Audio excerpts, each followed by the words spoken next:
जय हिंद दोस्तों, कैसे आप सब। आज हम जम्मू के अनंतनाग जिले में स्थित बाबा बर्फानी यानी कि अमरनाथ यात्रा की हम बात करने जा रहे हैं। अगर आप अमरनाथ यात्रा पर जाने की योजना बना रहे हैं तो यह वीडियो आप लोगों के लिए काफ़ी यूजफुल है, क्योंकि आज के वीडियो में मैं आपको बताऊंगा अमरनाथ यात्रा कैसे करना है। अमरनाथ जी की यात्रा करने के लिए आपको कितने किलोमीटर पैदल चलना पड़ेगा। अमरनाथ यात्रा में जाने के लिए आपको वहां पर रुकने की क्या क्या व्यवस्था है और खाने पीने की क्या व्यवस्था है। अमरनाथ यात्रा शुरू कब से होती है, क्या आपको रजिस्ट्रेशन लगता है, ये सारी चीज़ों की जानकारी आपको इस वीडियो में मिलने वाली है। और वीडियो को लास्ट में यह भी बताऊंगा कि अमरनाथ यात्रा करने में आपको एक व्यक्ति का कुल कितना खर्चा आएगा। और दोस्तों, मैं यह भी दावा करता हूं, अगर आप यह वीडियो पूरी देख लेते हैं तो इस वीडियो को देखने के पश्चात आपको किसी और वीडियो को देखने की आवश्यकता नहीं होगी। आज की इस वीडियो में मैं आपको जम्मू से यात्रा प्रारंभ करके अमरनाथ यात्रा करते हुए वापस जम्मू तक आपको कैसे आना है, क्या क्या चीज़ों का सामना करना है, कैसे इन सारी चीज़ों की आपको व्यवस्था करनी है, हर एक इन्फॉर्मेशन मैं आज इस वीडियो में आपको दूंगा। तो दोस्तों, बने रहिएगा मेरे वीडियो में, एक एक करके सारी बातों को मैं विस्तार पूर्वक वर्णन करूंगा, जिससे आपको अमरनाथ यात्रा करने में काफ़ी सहूलियत मिलेगी। साथ ही साथ आपका कुल खर्चा भी कम आएगा। तो दोस्तों, बिना विलंब किए वीडियो को प्रारंभ करते हैं। जय बाबा बर्फानी। तो दोस्तों, सबसे पहले बात करते हैं कि आपको अमरनाथ यात्रा कैसे पहुंचना है। दोस्तों, सबसे पहली चीज तो यह है, आप जिस भी शहर से आ रहे हैं सबसे पहले आप अपने ट्रेन की टिकट निकाल लें जम्मू तवी रेलवे स्टेशन के लिए, या फिर आप चाहे उधमपुर भी आ सकते हैं, या आप चाहे तो श्रीनगर भी आ सकते हैं। हालांकि श्रीनगर तक आपकी ट्रेन नहीं जाती है, लेकिन अगर आप फ्लाइट से आना चाहते हैं तो आपके पास दो एयरपोर्ट है। पहला एयरपोर्ट तो है जम्मू तवी का एयरपोर्ट, दूसरा है आपका श्रीनगर का एयरपोर्ट। तो दोस्तों, अगर आप फ्लाइट से आना चाहते हैं तो इस हिसाब से आप पहुंच सकते हैं। चलिए, सबसे पहले हम ट्रेन वालों की बात कर लेते हैं। तो आपका जो नज़दीकी रेलवे स्टेशन है वो मैं आपको बोलूँगा जम्मू तवी जाइए। हालांकि जम्मू से आगे आपका पड़ता है उधमपुर, पर आप उधमपुर नहीं जाइए, क्योंकि जम्मू से आपको फैसिलिटी ज़्यादा मिलेगी। चलिए बात करते हैं कि अगर आप बाय ट्रेन आए जम्मू तो सबसे पहले जम्मू रेलवे स्टेशन उतरिए। वहां से आप लोगों को जाना है भगवती नगर यात्री कैंप। यह जो भगवती नगर यात्री कैंप है, यहीं से आपकी पहलगाम और बालटाल के लिए बसें जाती हैं। चलिए, इस टॉपिक से थोड़ा अलग होकर हटकर हम बात कर लेते हैं। जो मैंने अभी एक शब्द बोला है पहलगाम, एक दूसरा बालटाल, जी दोस्तों, ये दोनों स्थान वही हैं जहां से आपको पैदल यात्रा शुरू करनी है। चलिए, इनमें मैं दोनों में अंतर बता देता हूँ। तो सबसे पहले यह जान लीजिए, पहलगाम से जो अमरनाथ की दूरी है वो 48 किलोमीटर है, लेकिन अभी आपको 48 किलोमीटर के ट्रैकिंग नहीं करनी है, आपको ट्रैकिंग 32 किलोमीटर की करनी है, क्योंकि पहलगाम से 16 किलोमीटर की यात्रा आपकी शेयरिंग टैक्सी से जाती है। तो यह आपकी लंबी दूरी पड़ती है अमरनाथ की, यानी कि 48 किलोमीटर की पड़ती है। पहलगाम में मैंने क्यों बोला, क्योंकि पहलगाम में जो आप जम्मू तवी से बस लेंगे, जम्मू तवी से अगर आप बस लेंगे तो पहलगाम तक आपको ड्रॉप करेगी। यह था आपका पहला मार्ग अमरनाथ जाने का। चलिए, मैं बात करता हूँ दूसरे मार्ग की, वह है आपका बालटाल मार्ग। बालटाल मार्ग से जो अमरनाथ गुफा की दूरी है वह 14 किलोमीटर की है, और यही 14 किलोमीटर की ट्रैकिंग आपकी पूरी पूरी पड़ जाती है। कुल मिलाकर आपको एक चीज स्पष्ट हो गया होगा, अगर आप पहलगाम वाले मार्ग से जाएंगे तो आपको 32 किलोमीटर की यात्रा करनी पड़ेगी। अगर आप बालटाल वाले मार्ग से जाएंगे तो आपको केवल 14 किलोमीटर की ट्रैकिंग करनी पड़ेगी। तो दोस्तों, ये चीजें आपको क्लियर हो गई होंगी। चलिए, हम वापस अपने टॉपिक पर आते हैं, यानी कि हम भगवती नगर पर थे। जम्मू तवी रेलवे स्टेशन से उतरकर आप ऑटो पकड़िए। 10 मिनट की दूरी है आपकी भगवती नगर की। तो आपका 40, 50, 60 रुपए लेगा और आपको भगवती नगर ड्रॉप कर देगा। उसको बोलिएगा भगवती नगर यात्री कैब में ड्रॉप करें। अब दोस्तों आपको एक चीज निश्चिंत हो जाना है, वह है आपका खाने पीने की व्यवस्था। जब से अमरनाथ यात्रा शुरू होती है यानी कि जून के एंड मंथ से आपकी यात्रा शुरू होती है और यह लगभग आपका 56 दिन या 58 दिन की यात्रा होती है। यानी कि जब से इस यात्रा की घोषणा हो जाती है, जिस डेट तक यात्रा होती है बाबा बर्फानी की, उस दरमियान आपको खाने पीने की बंदोबस्त नहीं करनी है, क्योंकि हर जगह गवर्नमेंट के द्वारा साइन बोर्ड के द्वारा वहां पर लंगर चलाया जाता है। चाहे वो भगवती नगर हो, चाहे जम्मू हो, चाहे श्रीनगर हो, चाहे उधमपुर हो, चाहे बाल्टाल हो, चाहे पहलगाम हो, या फिर बाबा बर्फानी का मंदिर हो। हर जगह आपको खाने पीने की व्यवस्था जो बंदोबस्त होता है वो निःशुल्क होता है गवर्नमेंट की तरफ से। कोई भी चार्ज इसका नहीं लिया जाता है। चलिए हम थे भगवती नगर पर। दोस्तों भगवती नगर यात्री कैंप यानी कि वहां पर आपको बहुत बड़े बड़े हॉल देखने को मिलेंगे।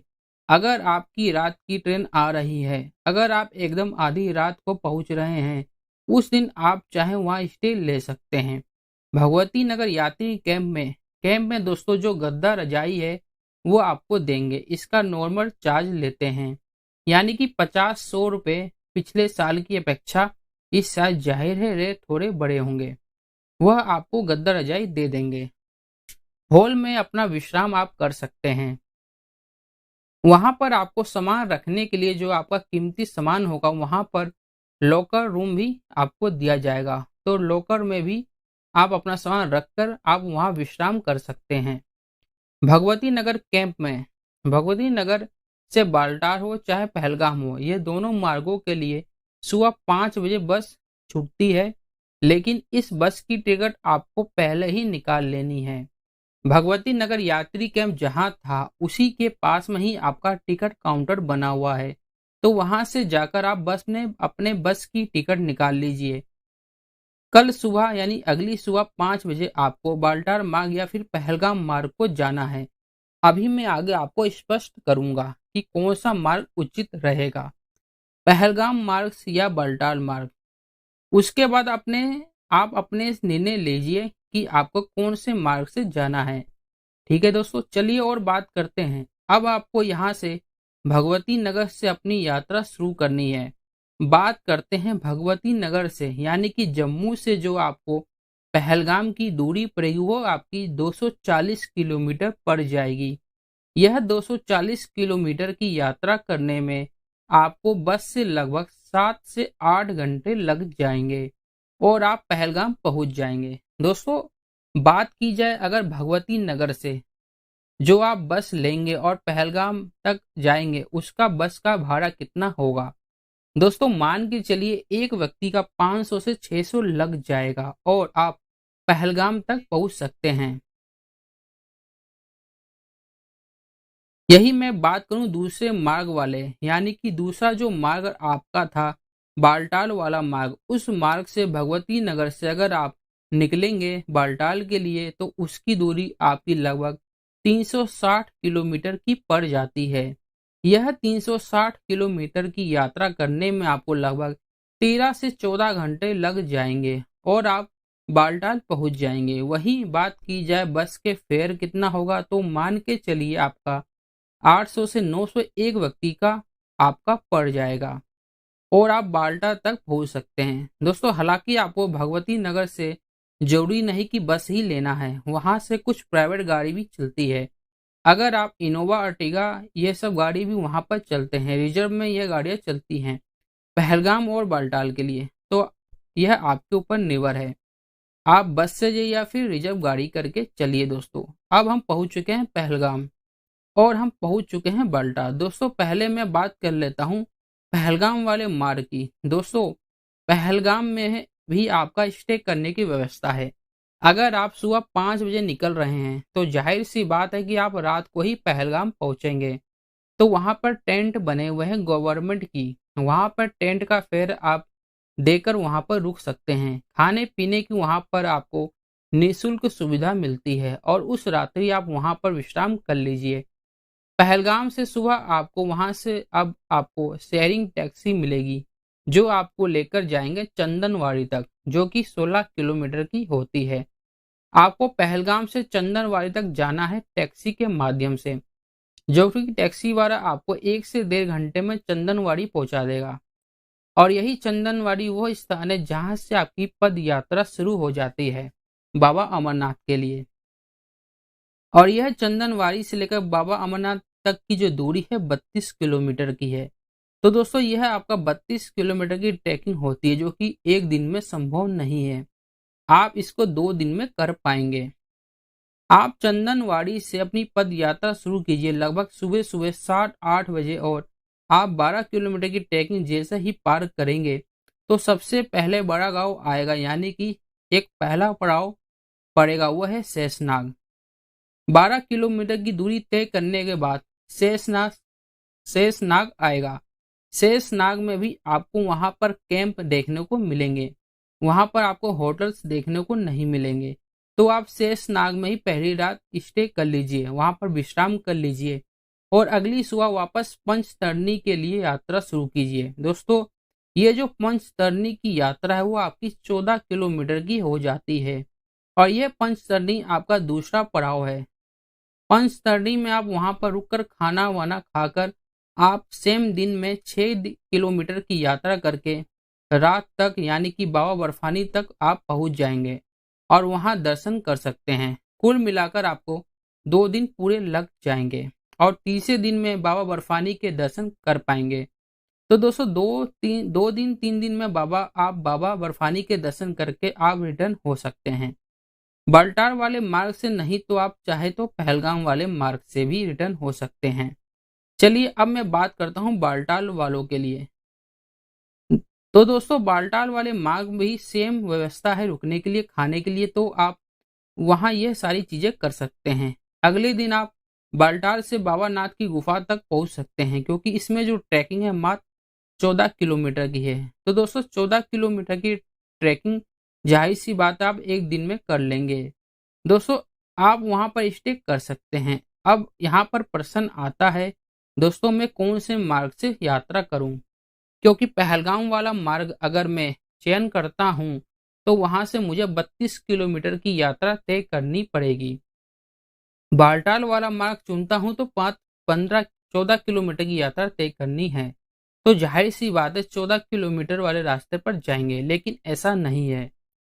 बाल्टाल वाला मार्ग जो है वह आपको इतनी खड़ी चढ़ाई देखने को मिलेगी कि हर एक 10 कदम पर आपको रुक रुक कर चलेंगे, क्योंकि आपकी सांस फूलने लगेगी। यानी कि बाल्टाल वाला जो मार्ग है वो इतना बड़ा और इतना खड़ा चढ़ाई है कि आप बाबा बर्फानी तक पहुंचने के लिए भले ही कहने के लिए 14 किलोमीटर है, लेकिन अगर आप सुबह से चलेंगे तो आपको रात जरूर हो जाएगी। इतनी खड़ी चढ़ाई है, वहां पर आपकी सांस बहुत ज्यादा फूलती है। लेकिन हाँ, अगर आप पहलगाम वाले मार्ग से जाते हैं तो उतनी चढ़ाई आपको देखने को नहीं मिलेगी। नॉर्मल चढ़ाई है। आप नॉर्मल चढ़ाई करते हुए आराम से खाते हुए आप बाबा बर्फानी की यात्रा कर सकते हैं।